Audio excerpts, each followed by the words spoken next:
I'm Lee Feltano, the internet's fuzziest music fan. and we're here with the Hello Family Tree.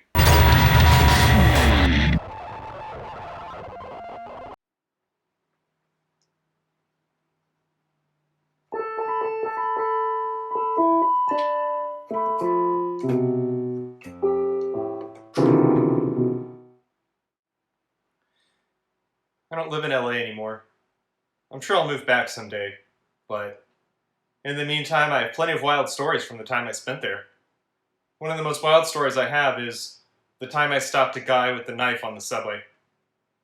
Yeah, I'm a hero. I'm a badass.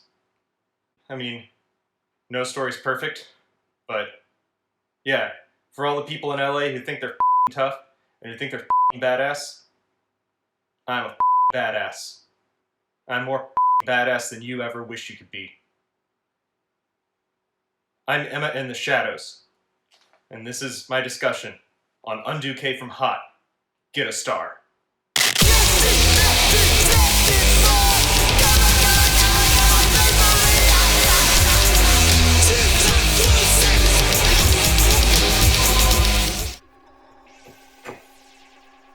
PTSD is not fun. It's not so much that your brain is constantly dwelling on a trauma, but it's about how your brain fences off parts of itself to avoid dwelling on the trauma. It's not that I'm consciously scared of the subway, but it's that I don't even consider the subway when thinking about getting around town. Oh yeah, I should tell you about the story when I stopped the guy on the subway who was waving a knife around. So, we're stopped at the 7th Street Metro Center station. I'm on my way to work in Culver City, sitting near the back of the train, and the train has taken longer than usual to leave. There's yelling in the station, and some people are running past the train. It sounded concerning, but that's what transit police are for. Let them deal with whatever's happening. Next thing I know, this disheveled-looking man with a big knife is on the train, coming in through the back doors near me. He's not actively trying to hurt anyone, but he's waving the knife around as if to say, "Don't f***ing touch me. I'm agitated and scared."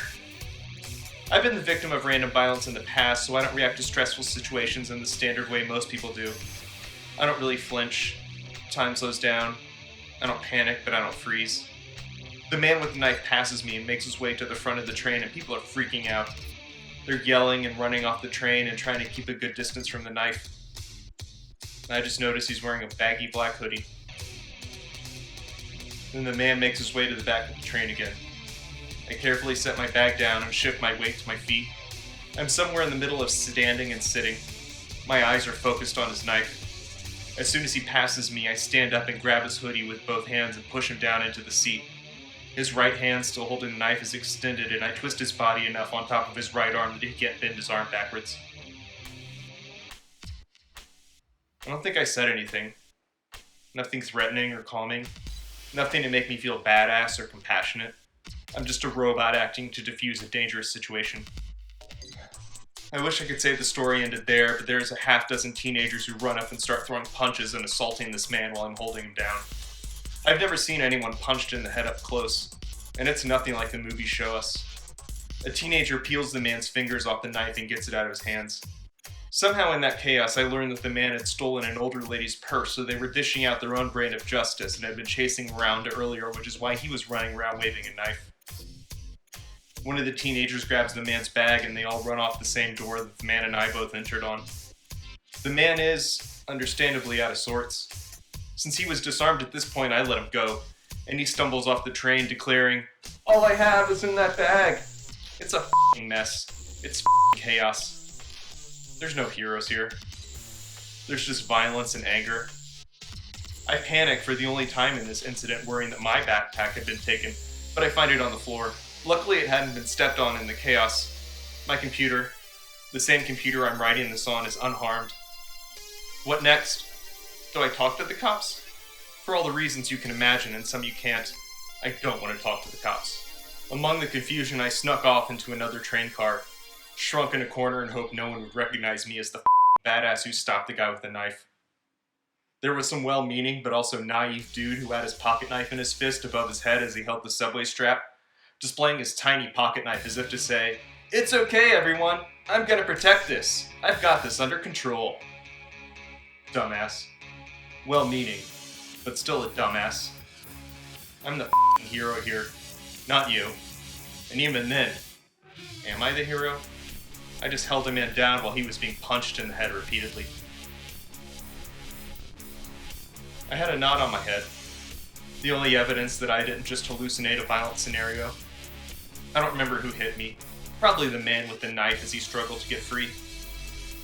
I could feel the walls of my already PTSD-addled brain cracking. This is gonna f*** me up, mentally and physiologically. With my earbuds in, I put on the only music I could think of that matched the chaos and adrenaline at the moment. This is that kind of sensation that I knew I was gonna crash from, and crash hard. Angry rap is too focused. Happy music would make me puke in the moment. Vaporwave is too cute for a time like this. I scrolled through my recent purchases on the Bandcamp app and found it. Zach Hill's new band and album, Undo from Hot, get a star. Undo from Hot is a band composed of Zach Hill, Nick Reinhart, and Robby Moncrieff. Their album was released on May 7th, 2021. Zach Hill has worked with both musicians quite a bit before the band, both separately, such as with Nick Reinhart in Bygones, and with Robby Moncrieff on Moncrieff's 2010 album Who Do You Think You Aren't, among others. Notably, all three musicians had collaborated together on Zach Hill's 2011 vinyl-only EP, Lil Scuzzy, and both Reinhart and Moncrieff are collaborators on Zach Hill's solo album, Felthead. At the moment, I don't have a review of this album from a technical or musical standpoint. I have a trauma bond to this album, as it kept me focused enough to make it through the day. It matched the vibration of chaos within me. Sonically, all over the place, multi-track vocals overdriven on top of being yelled. And it still stands as a great mood stabilizer when needed for a nervous system breakdown. Track 1, Ziploc Quilts That Kill From Hot. Opens with the brutal crack, crack, crack, crack. A sensation I felt many times, like when you can feel a depressive spell on the horizon, or your good mood is disrupted by an intrusive thought. An explosion. Shattered glass is endlessly raining down while bipedal moments spin giant steel pipes, creating long, creaky noises like a cello played by Jimi Hendrix. Gabba, gabba, gabba, gabba. Futuristic Ramones refrain like the soundtrack to Jughead's Time Police comic book. The bass tightens like a leash being pulled back, confidently holding back a beast in the shadows.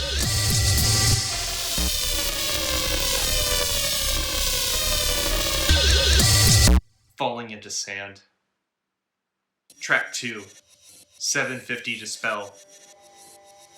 Trauma stains your memory.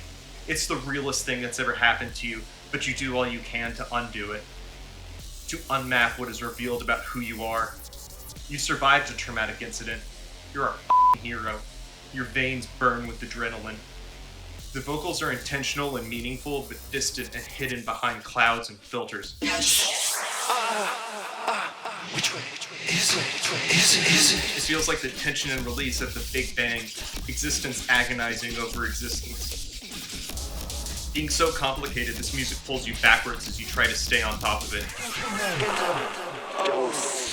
Was it REM who said, aluminum, it tastes like fear? Track 3, Incomplete Sparks. Hardcore tied to a sideways universe of dance synth, crawling all over the walls, collapsing the ceiling. Trauma stains your ability to focus. You may lose time. Things may go gray, numb, numb, numb, and then it all comes at once.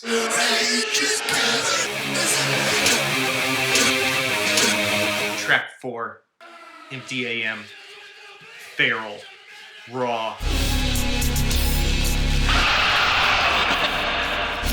Peeling back who you once were to become something new. Something that can contain this trauma. Something that can contain it all. Like leveling up, because we're not fallen angels, we're risen apes. And limits become milestones.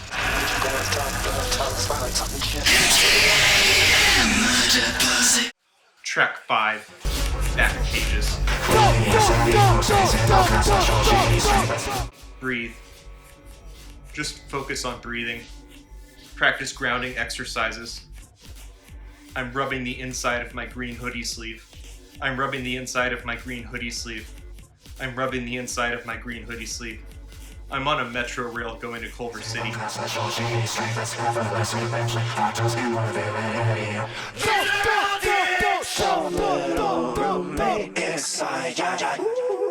Track 6. Missing information. Focused? Focused. Almost comfortable, almost safe, almost familiar. Trauma has become an intrusive aftertaste haunting every step, hiding in the shadows and the echoes. It hides in all the corners you subconsciously avoid, cordoning off spaces, shrinking your brain's acreage and narrowing its lanes.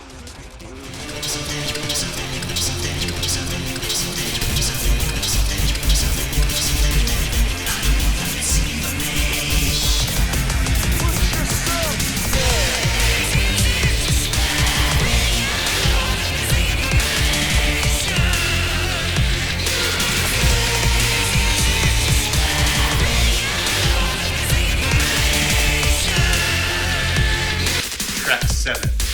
Password incest. The knot on my head is getting bigger. It throbs as blood makes a bruise.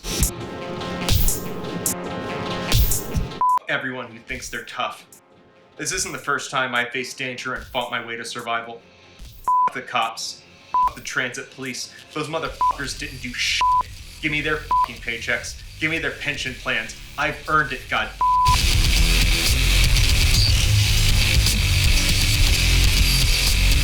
Track 8. Get a star. Trigger vocal samples stutter and chip away at us through clenched teeth and frustration. Precarious moments of lightness fool us like the eye of a hurricane, teaching us it will never be safe to go out again.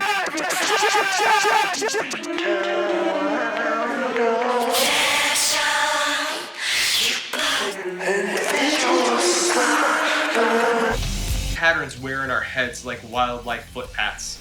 Patterns become worn so deep that we can't see out there anymore, but it feels safe, so we stay.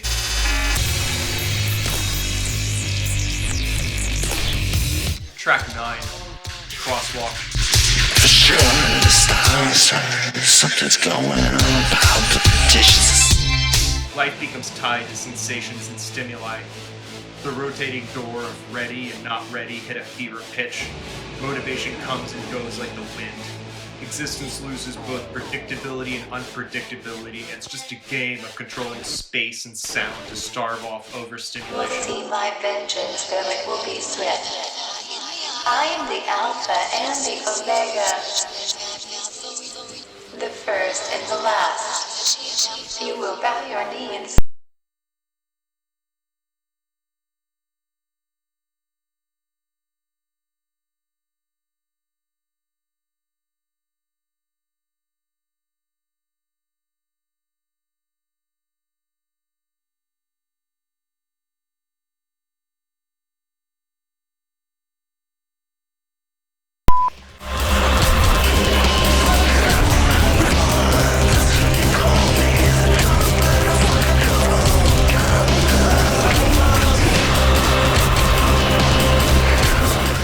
rounding out the number of Undo hot songs to a nice round 10.